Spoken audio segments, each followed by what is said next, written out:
झुंझुनू की राजनीति में ओला परिवार का अपना एक अलग ही स्थान है। इस बार पंचायत राज चुनाव में ओला परिवार की तीसरी पीढ़ी यानी कि स्वर्गीय शीशराम ओला के पौत्र अमित ओला ने एंट्री दी है, जिन्हें सियासी गलियारों में चिड़ाव पंचायत समिति के भावी प्रधान के रूप में देखा जा रहा है। लेकिन ओला की यह राह आसान नहीं है। भाजपा नेता बबलू चौधरी ने अपनी पत्नी को भी निर्विरोध निर्वाचित कर पंचायत समिति में प्रवेश दिला दिया है और खुली चेतावनी दी है कि ओला परिवार को प्रधान के चुनाव में देखा जाएगा। पेश है एक रिपोर्ट।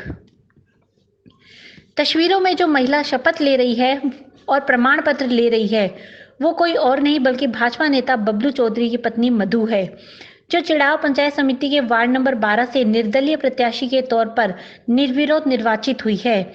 मधु ने अचानक ही नामांकन के दिन उस वक्त अपना नामांकन दाखिल किया जब ओला परिवार के तीसरी पीढ़ी के सदस्य अमित ओला ने वार्ड नंबर 14 से नामांकन दाखिल किया था। मधु के सामने भी कांग्रेस, बसपा और एक निर्दलीय उम्मीदवार ने नामांकन दाखिल किया था, लेकिन भाजपा नेता बबलू चौधरी ने रणनीति बनाकर न केवल सभी के नामांकन वापस उठवा दिए, बल्कि अपनी पत्नी का निर्वाचन भी निर्विरोध करा दिया, जिसे चिड़ावा एसडीएम ने निर्वाचक का प्रमाण पत्र भी दे दिया है। चिड़ावा पंचायत समिति के वार्ड नंबर 12 से जो निर्विरोध निर्वाचित हुए मेरी पत्नी मधु को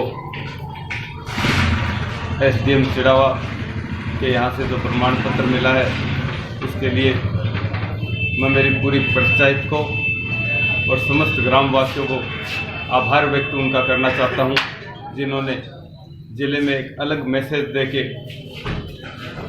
निर्विरोध निर्वाचित करके आज वार्ड नंबर 12 के पंचायत समिति सदस्य की कमान सौंपी। मैं सबका धन्यवाद करता हूँ। वार्ड नंबर 12 पंचायत समिति क्षेत्र का जो पंचायत समिति सदस्य की जो चुनाव हुए थे, उसमें से वार्ड नंबर 12 में निर्विरोध श्रीमती मधु चुनी गई और चुनने उपरांत उन्हें नियमानुसार चुनाव आयोग के निर्देशानुसार उन्हें प्रमाण पत्र निर्वाचित घोषित करते हुए कल दिनांक 11 को प्रदान कर दिया गया। उन्हें इससे संबंधित जो शपथ निर्धारित है वो शपथ दिलाई गई और उनसे आश्वासन दिया गया कि जो शपथ में जो संकल्प है उसको पूर्ण निष्ठा से उसको पूरा करेंगे। बबलू चौधरी ने अपनी पत्नी के निर्विरोध निर्वाचन के साथ एक बार फिर झुंझुनू विधायक विजेंद्र ओला और ओला परिवार को चेतावनी दी है। उन्होंने कहा कि उन्होंने प्रण लिया है कि झुंझुनू विधानसभा को परिवारवाद की राजनीति से मुक्त करेंगे।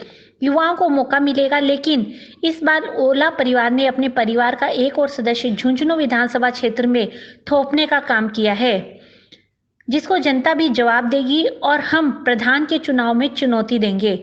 आपको बता दें कि बबलू चौधरी ने पिछले विधानसभा चुनाव में भी विजेंद्र ओला के खिलाफ भाजपा की टिकट न मिलने पर निर्दलीय चुनाव लड़ा था और अच्छा मुकाबला किया था। और ये संदेश देना चाहता हूँ इस झुंझुनू विधानसभा के प्रत्येक प्रत्याशी का, प्रत्येक युवा नौजवान किसान भाइयों का, कि इस जिले में इस झुंझुनू विधानसभा की राजनीति में जो परिवारवाद चल रहा है, जो ओला परिवार की तरफ से पंचायत समिति सदस्य के लिए अपने पुत्र को खड़ा किया गया है, लोग इसका जवाब देंगे। आज एमएलए के कार्यकाल में, पिछले जो कोरोना काल में और इस 2 वर्ष के जो समय में हमारे विधायक कभी आज तक नजर नहीं आए, वो किस मुंह से अपने बेटे को पंचायत समिति सदस्य के लिए खड़ा किया है। इस बात का चैलेंज हम करते हैं कि झुंझुनू विधानसभा क्षेत्र अब इस बात को सहन नहीं करेगी। इस बात का जवाब हम आने वाले प्रधान के चुनाव में उनको देंगे। भाजपा नेता बबलू चौधरी ने एक बार फिर अपनी ताकत तो दिखा दी है। उन्होंने अमित ओला का नाम आने के बाद ऐन वक्त पर न केवल अपनी पत्नी मधु का निर्दलीय नामांकन करवाया, बल्कि उसके सामने से कांग्रेस, बसपा जैसी बड़ी पार्टियों के उम्मीदवारों को भी अपने समर्थन में लेकर उनके नामांकन वापस करवाए और अपनी पत्नी का निर्विरोध निर्वाचन करवाया, जिससे कहीं ना कहीं सियासी गलियारों में यह चर्चा शुरू हो गई है कि यदि विधायक वृजेंद्र ओला अपने बेटे को प्रधान बनाने के लिए रणनीति बनाएंगे तो बबलू चौधरी की काट ही उसकी सबसे बड़ी चुनौती होगी। बहरहाल ये आने वाला वक्त बताएगा कि ओला परिवार हमेशा की तरह अपनी राजनीति में सफल हो पाता है या नहीं।